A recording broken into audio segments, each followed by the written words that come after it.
اسلامی سال کے پہلے مہینے محرم الحرام کو سال کے 12 مہینوں میں خاص طرح کا امتیاز حاصل ہے۔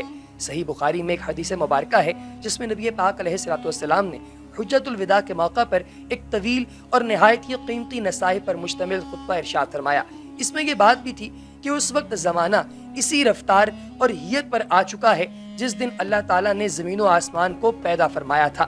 ایک سال 12 مہینے کا ہوتا ہے، ان میں سے 4 مہینے حرمت والے ہیں، جن میں سے 3 مہینے یعنی ذوالقعدہ، ذوالحج اور محرم الحرام تو مسلسل ہیں، اور ایک رجب کا مہینہ ہے جو جمادی الآخری اور شعبان کے درمیان آتا ہے۔ نبی پاک علیہ الصلوۃ والسلام کے مختلف فرمان کے مطابق اس ماہ مبارک میں کیے جانے والے اعمال کا اجر بنسبت دیگر ایام یا مہینوں کے زیادہ ہوتا ہے۔ دوستو، اس میں جتنا بھی آپ لوگ اللہ تبارک و تعالیٰ کا ذکر کریں گے یا جتنی زیادہ آپ نیکیاں کریں گے، ان کا ثواب آپ کو ڈبل ٹرپل ہو کر ملتا ہے۔ پیارے دوستو، کہا یہ جاتا ہے کہ جو بھی شخص نبی پاک علیہ الصلوۃ والسلام کی حدیث کے مطابق اس مہینے میں روزے رکھتا ہے، اللہ پاک کے پیارے رسول صلی اللہ علیہ وآلہ وسلم نے فرمایا کہ رمضان کے بعد افضل ترین جو روزے ہیں اللہ تعالیٰ کے یہاں، وہ محرم الحرام کے روزے ہیں۔ علماء کرام فرماتے ہیں کہ اس مہینے میں فضیلت محض روزے رکھنے کی ہی نہیں ہے، بلکہ اس ماہ کا ہر نیک عمل بنسبت دوسرے مہینوں کے بہت بڑا ہوا ہے۔ چنانچہ اعمال میں سے ایک بڑا اور اہم عمل نکاح کا بھی ہے۔ معاشرے میں ماہ محرم الحرام سے متعلق کچھ ایسا تصور اور رجحان عام ہو چکا ہے کہ اس مہینے میں نکاح نہیں کرنا چاہیے، حالانکہ شریعت کا مزاج اور احکام اس کی سری نفی کرتے ہیں۔ عمل نکاح چاہے کسی بھی مہینے میں ہو، یہ اپنی اصل کے اعتبار سے مباح ہے، اور مباح کام کا ناجائز ہونا کسی واضح ممانعت سے ہوتا ہے، لیکن اس مہینے میں یا اس کے علاوہ کسی اور بھی مہینے میں شریعت کی طرف سے یہ کوئی بھی جو ہے وہ ممانعت ہمیں نہیں ملتی، نہ کتاب و سنت میں، نہ اجماع امت میں، اور نہ ہی قیاس وغیرہ سے۔ چنانچہ جب ایسا ہے تو اس ماہ کا نکاح اپنی اصل مباح ہونے کے اعتبار سے جائز ہی رہے گا۔ کیا محرم الحرام نحوست والا مہینہ ہے؟ معاذ اللہ، مزاج شریعت سے معمولی سوجھ بوجھ رکھنے والا شخص بھی اس مہینے کی نحوست کا قائل نہیں ہو سکتا، کیونکہ شریعت محمدیہ صلی اللہ علیہ وآلہ وسلم سے بہت پہلے سے اس مہینے کا معزز اور مکرم اور صاحب شرف ہونا مشہور و معروف چلا آ رہا ہے، حتیٰ کہ زمانے کی ابتدا سے اب تک ہر ذی شان کام اسی مہینے میں وقوع پذیر ہوا ہے۔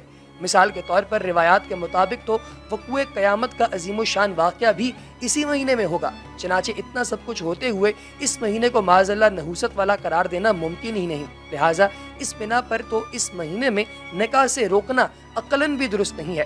اب سوال یہ پیدا ہوتا ہے کہ کیا محرم الحرام غم والا مہینہ ہے؟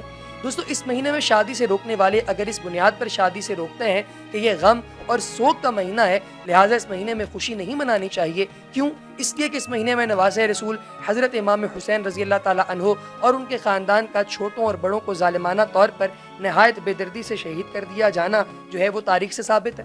ان کے ساتھ اظہار ہمدردی کے لیے غم منانا، سوگ کرنا اور ہر خوشی والے کام سے گریز کرنا ضروری ہے، تو یہ احکامات دینیہ سے ناواقفیت کی علامت ہے، اس لیے کہ شہادت جیسی نعمت بے بہا کسی بھی طور پر غم کی چیز نہیں ہے، یہ تو سعادت والی چیز ہے۔ یہاں سوچنا تو یہ ہے کہ ہمیں اس بارے میں شریعت کی طرف سے کیا رہنمائی ملتی ہے۔ تعلیمات نبویہ صلی اللہ علیہ وآلہ وسلم سے تو یہ سبق ملتا ہے کہ شہادت کا حصول تو بے انتہا سعادت اور انتہا درجے کی برکت کا عمل ہے۔ دوستو، محرم میں شادی کرنے کا کیا حکم ہے؟ تو اوپر ذکر کی گئی تفصیل کے مطابق جو میں نے پہلے آپ کے سامنے بیان کی، اس ماہ مبارک میں سوگ کرنا بالکل بے اصل اور دین کے نام پر دین میں زیادتی ہے، جس کا ترک لازم ہے۔ لہٰذا جب سوگ جائز نہیں ہے تو پھر شرعاً اس مہینے میں شادی نہ کرنے کی وجہ یہ بھی نہیں بن سکتی۔ بنت رسول حضرت فاطمہ الزہرا سلام اللہ علیہا کی شادی کی اگر بات کی جائے تو یہ ایک عجیب سی بات ہے کہ ایک معتبر قول کے مطابق حضرت علی کرم اللہ وجہ رضی اللہ تعالیٰ عنہ امیر المؤمنین اور حضرت فاطمہ الزہرا سلام اللہ علیہا، آپ دونوں کی شادی اسی مبارک مہینے میں ہوئی تھی، اگرچہ اس قول کے علاوہ دیگر اقوال بھی ملتے ہیں۔ محرم الحرام کے دنوں میں فیس بک اور واٹس ایپ وغیرہ پر اور سوشل میڈیا پر اکثر اوقات اس طرح کی باتیں جو ہے وہ آتی رہتی ہیں، اور محرم الحرام کے دنوں میں فیس بک اور واٹس ایپ اور سوشل میڈیا پر ایک میسج جو ہے وہ بہت زیادہ گردش کرتا ہے، جس میں 3 شخصیات کے نکاح کا محرم الحرام میں ہونا مذکور ہے۔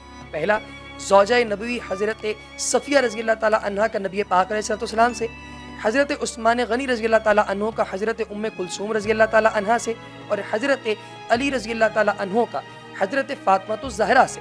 تو اس میسج کا تحقیقی رخ یہ ہے کہ حضرت علی رضی اللہ تعالیٰ عنہ اور حضرت فاطمہ الزہرا سلام اللہ علیہا، آپ کا نکاح سن 8 ہجری میں ہوا۔ البتہ اس میں اختلاف ہے کہ مہینہ کون سا تھا. تو اس میں 3 طرح کے اقوال ملتے ہیں.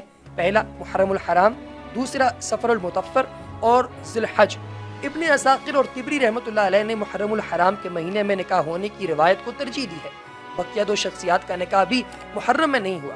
جناب نبی پاک علیہ السلام کا حضرت صفیہ رضی اللہ تعالیٰ عنہ سے نکاح 7 ہجری ماہ سفر میں ہوا، اور حضرت عثمان غنی رضی اللہ تعالیٰ عنہ کا جو نکاح ہے وہ حضرت ام کلثوم سے 3 ہجری میں ربیع الاول کے مہینے میں ہوا، اور رخصتی جمادی الاخری میں ہوئی. خلاصہ کلام اور خلاصہ ویڈیو یہ ہے کہ اپنے مدعی کے ثبوت کے لیے غیر محقق امور کو پیش کرنا مناسب نہیں ہے. معتبر اور محقق بات جو ہے اس پر ہی اگر آپ کام کریں یا اسی پر آپ لوگ عمل کریں تو اسی کا بینیفٹ بھی ہے، فائدہ بھی ہے. اور جو چیز لاجیکل ہوتی ہے اس چیز کو اگر آپ لوگ مان کر چلتے ہیں تو زندگی بڑی آسان ہو جاتی ہے. اللہ تبارک و تعالی ہم سب پر اپنا فضل و کرم کرنے کی توفیق عطا فرمائے. اگلی ویڈیو تک پیارے دوستوں ہمیں دیجیے اجازت. اگر آپ نے ابھی تک اسلامفائڈ کو سبسکرائب نہیں کیا تو چینل کو سبسکرائب کیجیے، بیل آئیکن پر کلک کیجیے اور کمنٹ سیکشن میں اپنی قیمتی رائے کا اظہار ضرور کیجیے گا.